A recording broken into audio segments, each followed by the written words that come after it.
Hi guys. Okay, this is my hopefully be all end all finally answering this question for the last time. Because I get it.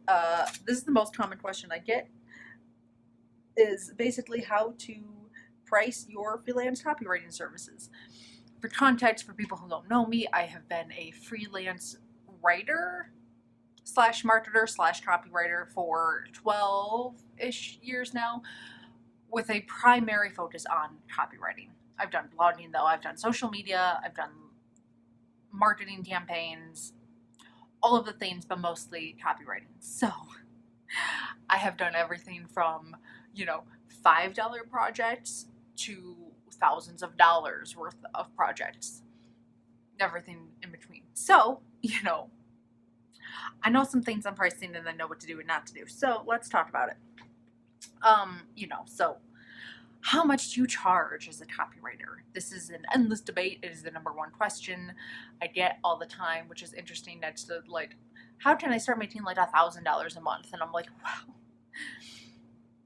This should hopefully help you answer that, because that is such a vague question. That's like when I was a personal trainer, people would be like, how fast can I get 6-pack abs? And I'm like, well, let's talk about your diet and your routine and your fitness and your habits and your this and your that, like your genetics, like a million factors. It's very, you can't give an answer really to that question in that way, that fast, without context. So there are very, very few ways to get around the fact that you have to do free work. You don't know if you're any good. You don't know if people are going to pay you. It doesn't, there's very few ways to dodge that. Now, ideally, you're going to do it strategically. Doodle Ramit Sethi and his advice on SETHI on free work and how to do it strategically. He has a good blog that I always think is great on how to do that and really think about it. Just doing free work for anybody is always not a good idea, because sometimes those people have no leverage to give you something later on. Like, of course you want to do free work, not out of the goodness of your heart, but unless you're doing it for a nonprofit, which I've done before. I sometimes do free work for nonprofits because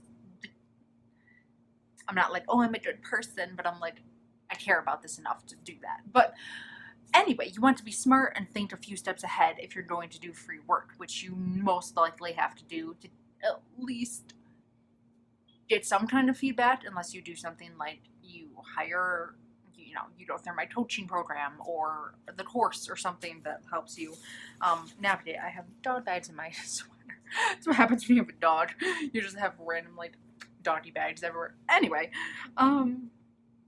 so just a few. I wouldn't go more than 1 to 5. Once you're at 20 projects for free, now you're just doing this for the fun of it, I guess. I don't know. After a few happy clients, it's really a good time to charge. I was very lucky in the fact that I was able to dodge free work because I was in groups and new people. I mean, I was already blogging for myself for free, all kinds of blogs I've had through the years. So, and also I have my degree in writing, so not only did I do free writing, I paid to write. So I did it the real wrong way.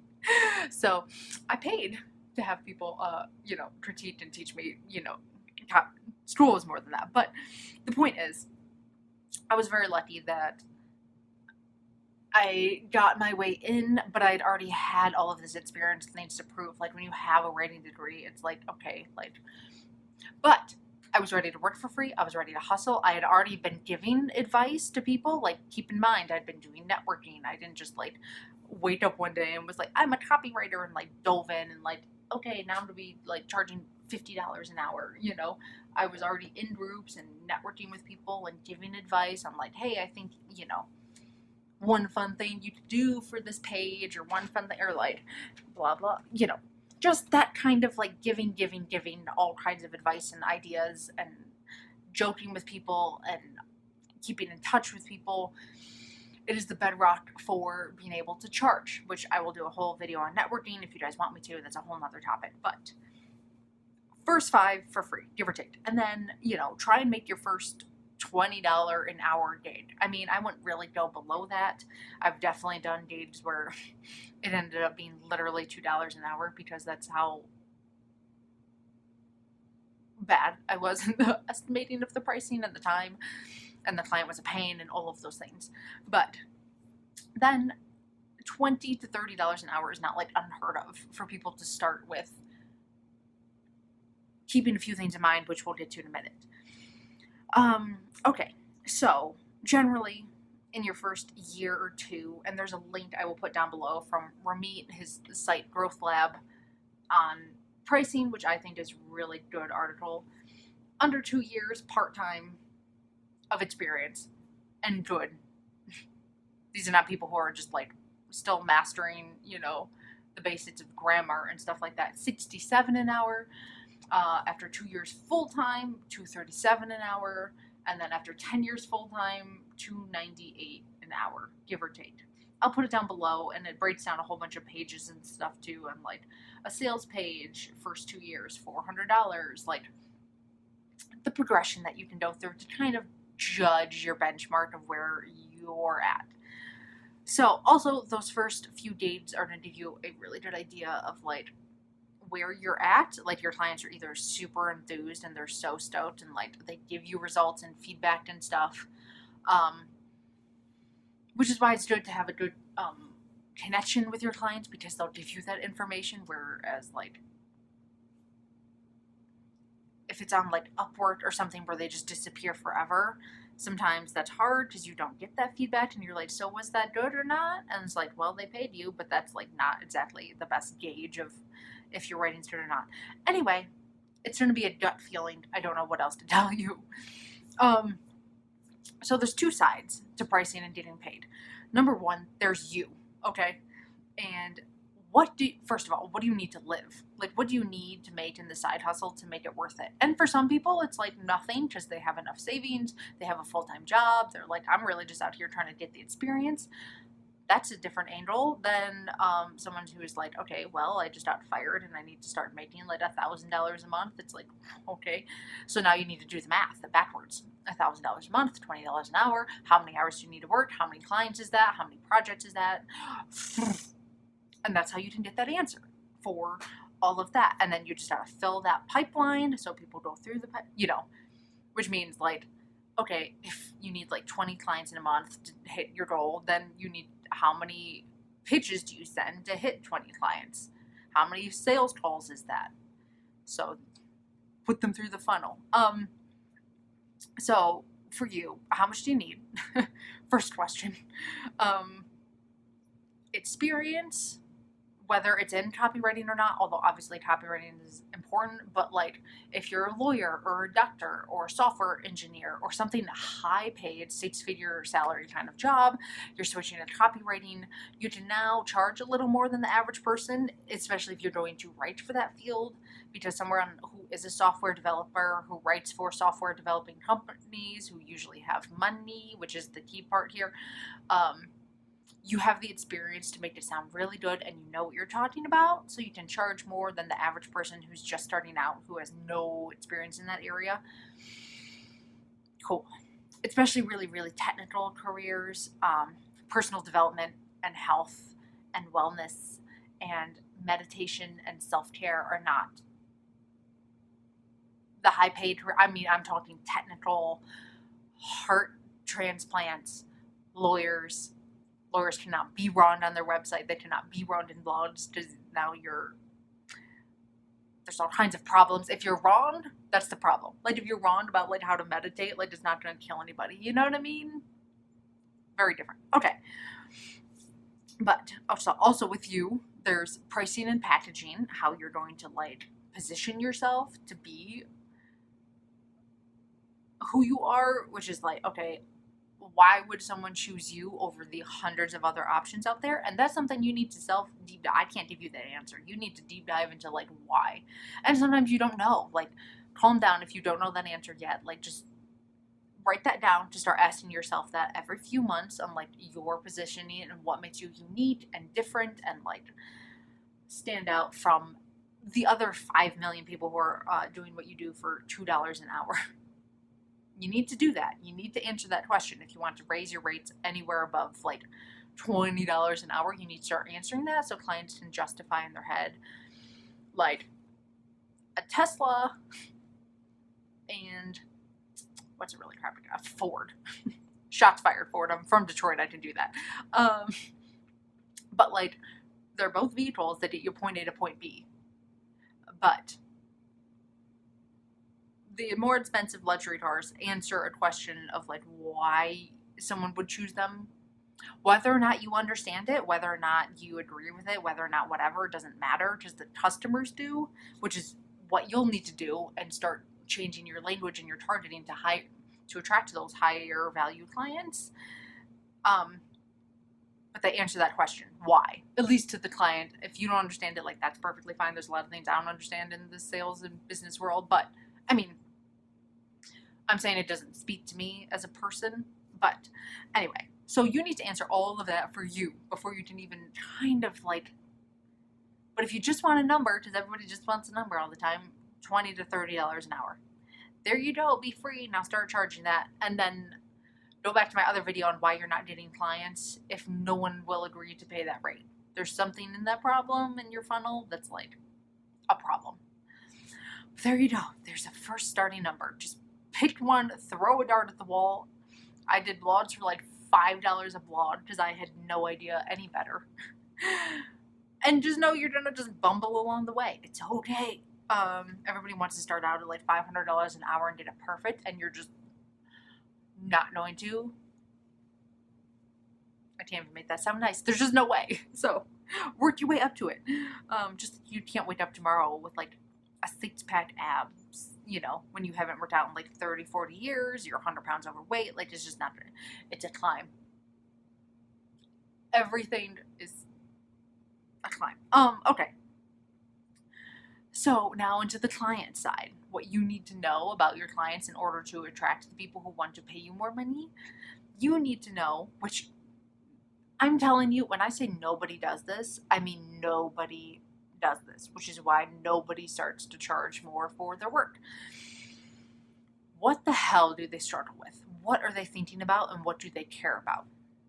And you think you know, but until you've like talked to people and like had clients and like done networking and like gone to events, consumed your clients' content, you most likely have no idea. Like that's why a lot of sales pages for copywriters are very vague. Do you want to get more customers? Do you want to have more readers on your blog? It's like, yeah, but like you need to get more specific, and that's going to come from talking to them. But if you can get somebody on the phone and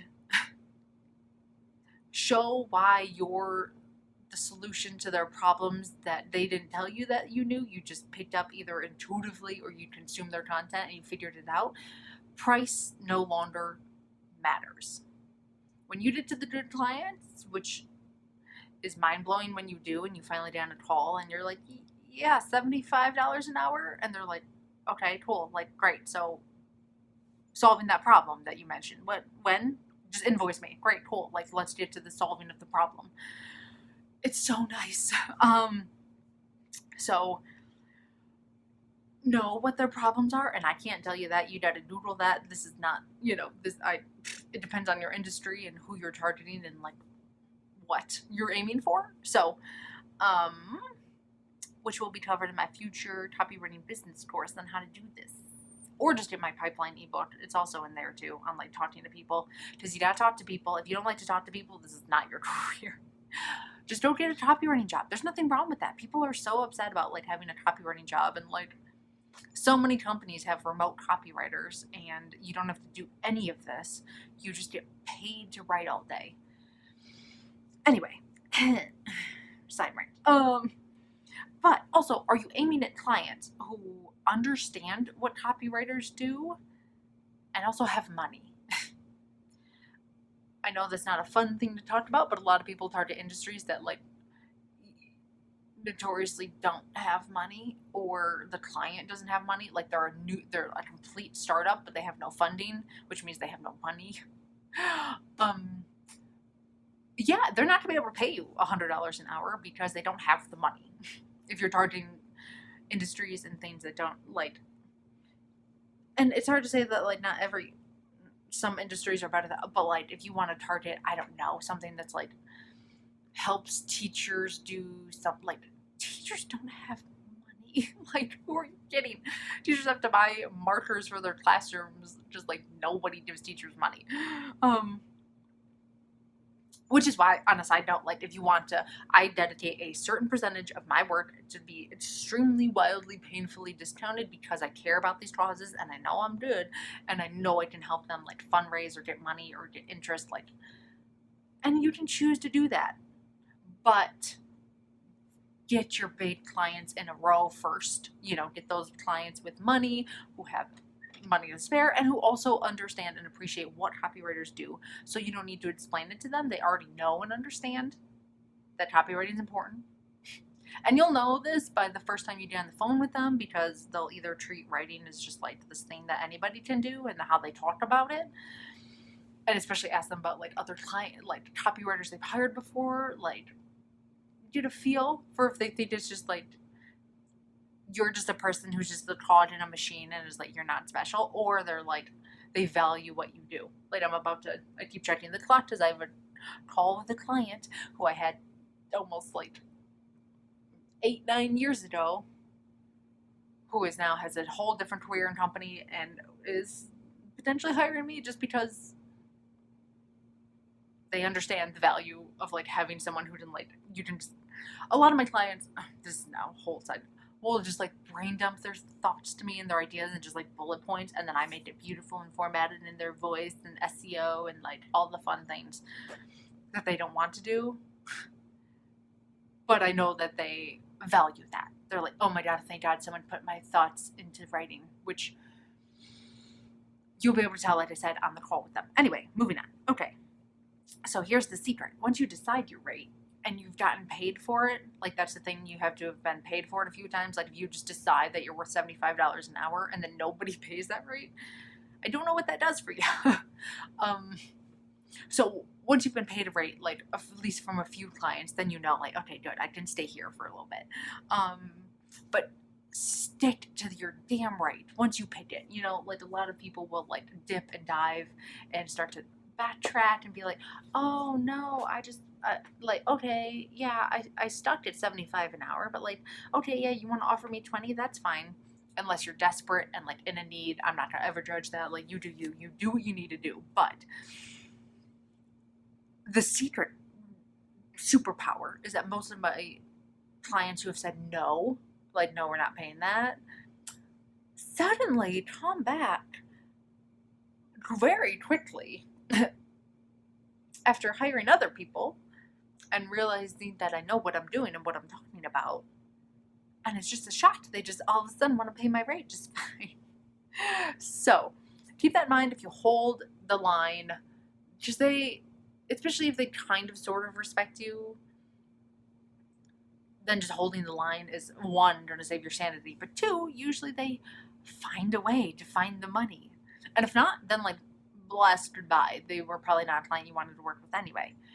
Okay, so say no when somebody doesn't respect your rate, unless you're willing to like bend the scope a little bit. Like, okay, maybe you don't have X amount of consulting hours or something with them, whatever, however you want to adjust it. Hey, none, goodbye, notification. Also, with every like 5 client, either like with every handful of clients or every 6 months, up your rate. Just even a few dollars if you don't feel that comfortable yet, but like just a little bit here and there, and get it just bumping up every so often, or else you're just gonna be stuck. A lot of freelancers I talk to are like, oh my God, I've been paid like $20 an hour for 5 years. And I'm like, wow, okay. Which, no judgment, I've been there, I've done that. Like, it took me a long time to feel comfortable raising my rates, so just keep that in mind. Anyway, push it up. Ask for referrals all the time. Referrals are the people who almost never even balk at your rate. A lot of people will raise their rate when they get a referral because it's so strong. Having like a friend recommend somebody is like almost a sure, not every time, but like almost a sure guarantee that you're going to get that job. So referrals are great. Ask clients for them often. I don't demand it. Some people demand it, which is weird. I just say like, hey, like if you know anybody who like needs their website written, which turns into like an entire full pipeline on its own, especially if you have clients who are well connected, which you should Google and look at their LinkedIn and see if they have 1,000+ connections. Like look at these things. Think 3 steps ahead. Play the game, you know? Okay, and then really quick with my few minutes left. Number 1, track your time so you know how much projects are costing you. If you're like want to get into the per project realm, which I think everybody should, because you're happy because you know how much you're making, and your clients are happy because there's no bonus surprise. Like if you're like, oh yeah, per hour, it's like clients have no idea how long a sales page takes you. Is that like an hour or like 30 days? They don't know, so you need to be clear on what that is. Anyway, there's per word, per hour, and per project. Per project, like I said, the best. And you can package it and you can make a whole thing out of it and make it a whole deal, which is lovely. Per hour, I only do 1 if I really like the person and I'm like, sure, because it's usually not like worth it. Because there's no like set amount of time, like all these other, you know, like it's just per hour.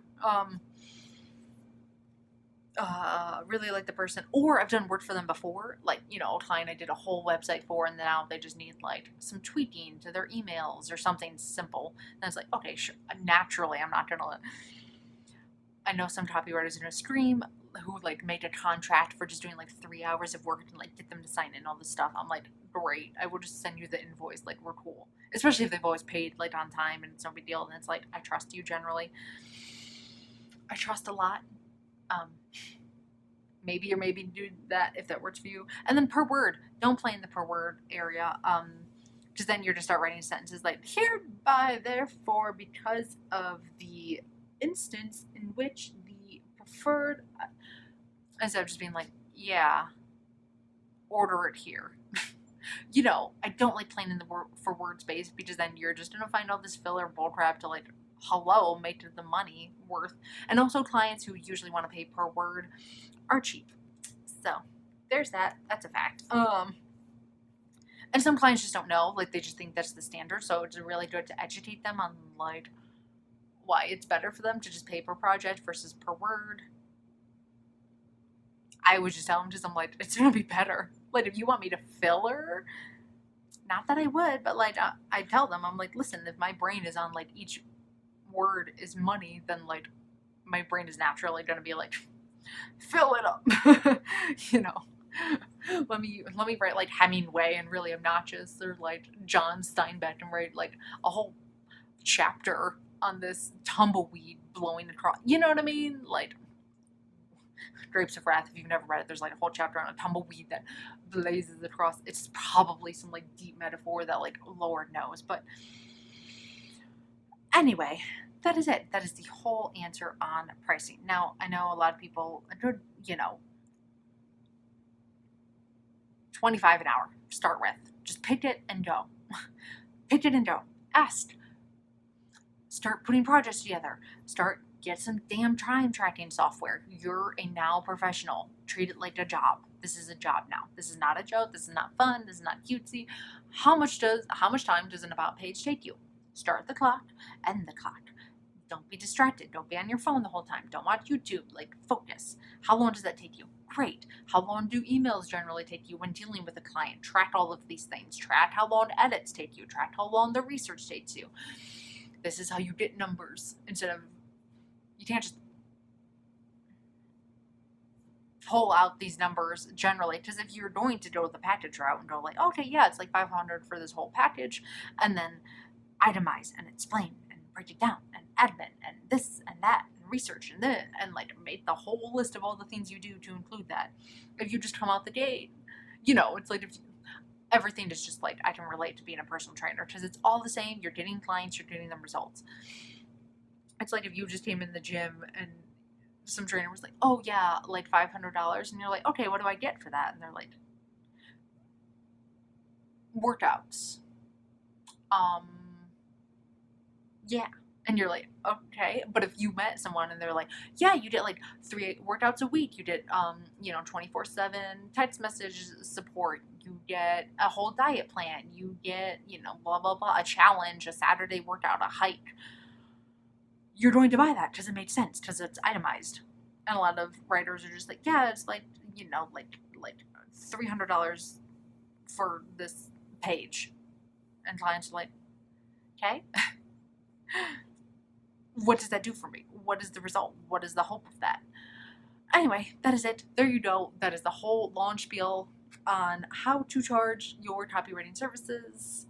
That was a long one. If you have any questions, I may have missed some stuff, but I feel like that covered everything, which is why when people just ask me pricing questions, I'm like, whew, where do I begin explaining this whole long answer?